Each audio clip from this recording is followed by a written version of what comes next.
What's going on, Dolphins fans? It's Connor from the Dolphins Dive, and in today's video, we're going to be going over the top free agents the Dolphins could look to sign. Before I go into the full breakdown, just a quick little plug to the merch shop, thedolphinsdive.com. You can get dope shirts like this Mike McDaniel McLovin shirt, which seems to be a fan favorite. I've got some other shirts such as Tua, Javon Holland, and Jalen Waddle. Check it out. Link will be in the description, but I'm going to hop it right into today's video. So I'm going to start with the needs and the players at positions the Dolphins can look to sign. And I've only got 4, and then I'm sure the Dolphins will make moves potentially at different positions, but it's not really needs. So the top needs in order I've got for the Dolphins is going to be right tackle, left guard, defensive line, and tight end. So these are, in my opinion, the top needs. I'm going to go in positional order though, so from offense to defense. So starting at tight end, honestly, looking at the list, there's not many options. The best name there is Foster Moreau, but he's obviously dealing with, I forget which form of cancer it is, but he got diagnosed when he was going to sign with the Saints. So obviously, I hope he recovers and fully recovers and is back in the league, whatever he chooses. But there weren't really any good options. Maybe some potential blockers there, but I think all the players the Dolphins are looking for are currently on the roster. Obviously, drafting Elijah Higgins to convert to tight end, and then Eric Saubert we signed in free agency. Honestly, could be good competition to push Durham Smythe for the starting role. So I think all the answers for tight end at the Dolphins are currently on the roster. But next position we're going to look into is left guard. So the top name, or not, I went in order of how I put them on the list. This is not in any order. Sorry, I can't speak today. Starting top of the list, Michael Schofield. Honestly, I have no clue how good of a player he is. I just love Prison Break, and Michael Schofield's the main character in Prison Break. So if we sign him for competition, why the hell not? But in all seriousness, honestly, I think the top guy on this list is Dalton Risner, formerly of the Broncos. I'm shocked he's not currently signed. I'm curious. He missed the last game of the season with an elbow injury. I'm curious if the reason he's not signed is due to that, or he's waiting for all the dust to settle with the draft and everything before getting signed, and wants to maybe wait past training camp. I know some veterans like to do that, to not have to put that unnecessary wear and tear on their body. But Dalton Risner's a very solid starter, and he's still pretty young. I think he would I don't think the Dolphins are going to get him. I think but I mean, crap, he's a very good player. I think if the Dolphins sign him, he's a plug and play left guard right now, period. So I think it's something the Dolphins should consider making the move on. We have, I believe, $13 million in cap space coming post June 1st when the Byron Jones deal goes through. So the Dolphins are going to have some money to spend. And all these players I'm listing, there's a reason they're not signed. None of these guys are going to get top money. It's going to be a couple million here, a couple million there. So the Dolphins can go shopping for some solid veteran players that can be very good role players. And I think Dalton Risner would be a tremendous signing. Next guy I have on this list is the Miami Dolphins favorite, Jesse Davis. I'm just kidding. Next guy, Trey Turner, Panthers, Chargers, and then to the Steelers. He's made a solid career of himself. I honestly think, once again, I don't think there's going to be many guys the Dolphins are going to sign that are just going to be plug-and-play starters. But I think Trey Turner, you can sign and have him compete at left guard, and he either beats out Liam Eichenberg, cool, or he pushes Liam Eichenberg, and Liam Eichenberg shows he's better than Trey Turner, and so be it.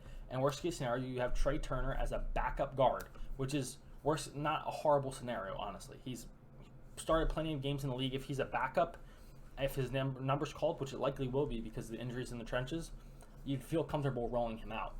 This next guy, I'm not too sure how he's progressed. I know he was with the Bills last year. It's Roger Saffold. Now, he was with the Titans and then went to the Rams. He was one of the Rams' best offensive linemen during their peak years when they were running the ball down people's throats with Todd Gurley.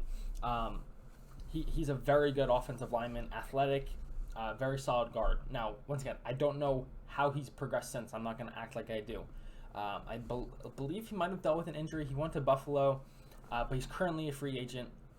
I've intrigued due to the fact that he was in the Rams scheme, which is similar to the Dolphins scheme in principle, because McVay and McDaniel obviously come from the same coaching tree.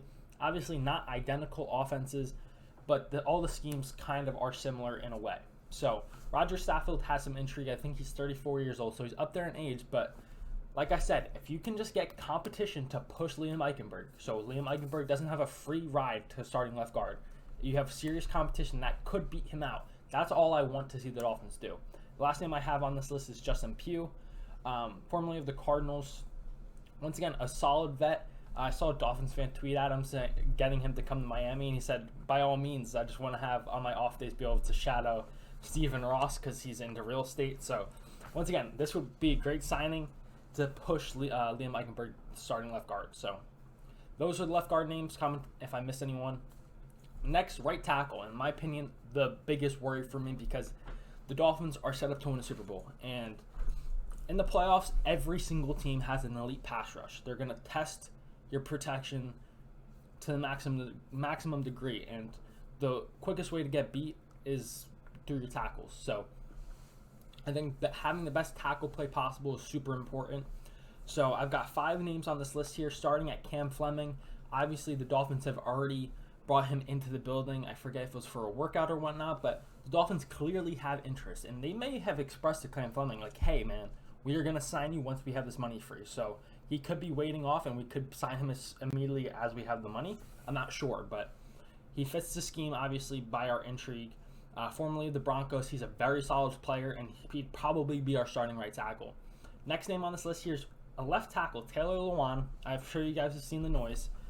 He's a left tackle his entire career, but as mentioned, he has had contact with the Dolphins, but he's basically said he's had contact with practically every single team. So I don't think he ends up a Dolphin, but if he does, if he'd be converting from left tackle to right tackle, who knows how that goes, but he's been a solid tackle in the league before. He's had some down seasons. He's dealt with a lot of injuries. He's currently suing his surgeon who's messed up his, I believe, ACL. He's messed up a couple other people. So he has potential to be a very good player, but how would the transition go? Who knows? But the thing I like about potentially signing Taylor Lewan, like I said, he's got good upside because he's had very good seasons in the league, is that we all know Teron Armstead deals with injuries. It's kind of inevitable. I think he's just going to be fighting through them the rest of his career, and he's a soldier. He fights through it all. But in situations where Armstead needs to miss a game here or there, you have the potential to move Lewan to left tackle again and then have your backup right tackle go there. And that's a potential scenario that I like to see. Next guy I have on this list is George Fant. On the Jets most recently, he had a good season with the Jets, and then he dealt with injuries. He's a swing tackle, and once again, that gives me intrigue. So even if he doesn't beat out Austin Jackson for starting right tackle, he can play both left tackle and right tackle because he's done it consistently throughout his career. So if Armstead goes down, he can step in. If he beats out Austin Jackson at right tackle, awesome. And Austin Jackson can be the swing guy. But once again, it gives you competition at the position and gives you good depth in case injuries happen. Brandon Shell obviously was with the Dolphins. He held up his own. He didn't do a tremendous job, but he wasn't a huge liability, which has value in this league, quite frankly. Like I said, depth is important, especially for the kind of team the Dolphins have built. And last name on this list here is Juwan James, obviously a former Dolphin. He's coming off an Achilles injury, which is rough, his second one. The only reason I have him here is, like I said, maybe you sign him late into camp or in the beginning of the season, and he could potentially be a backup guy and work his way into starting. I don't know. I think this is unlikely. I don't know where his health is at. I wish him the best, obviously, but who knows? Maybe he recovers and he still has potential to be good. He was starting for the Ravens last season, so like I said, that's a shot in the dark. I really don't think it'll happen, but it's just a name to potentially look out for. And then the last position I have here is defensive line. And obviously, on paper, the Dolphins have a tremendous defensive line, and they do. But I think they do lack depth because interior-wise, we have Wilkins, we have Sealer, and then it's kind of question marks. We have guys that can play on the outside that can maybe move in a little bit, like an Agba, but we don't really have big dudes like that are quality players. And that's a position people like to rotate in and out. They don't play 100% of the snaps. So having depth for that position in case of injuries to keep people fresh is huge. And I want to point out the Eagles game. So I think the Eagles were undefeated, and then they lost. I forget who they lost to. It might have been the Panthers, who ran down their throats. The next day, Howie Roseman signs Ndamukong Suh and Linval Joseph. And it's like, Jesus Christ, an amazing D-line just got better. And those are the kind of signings the Dolphins can make.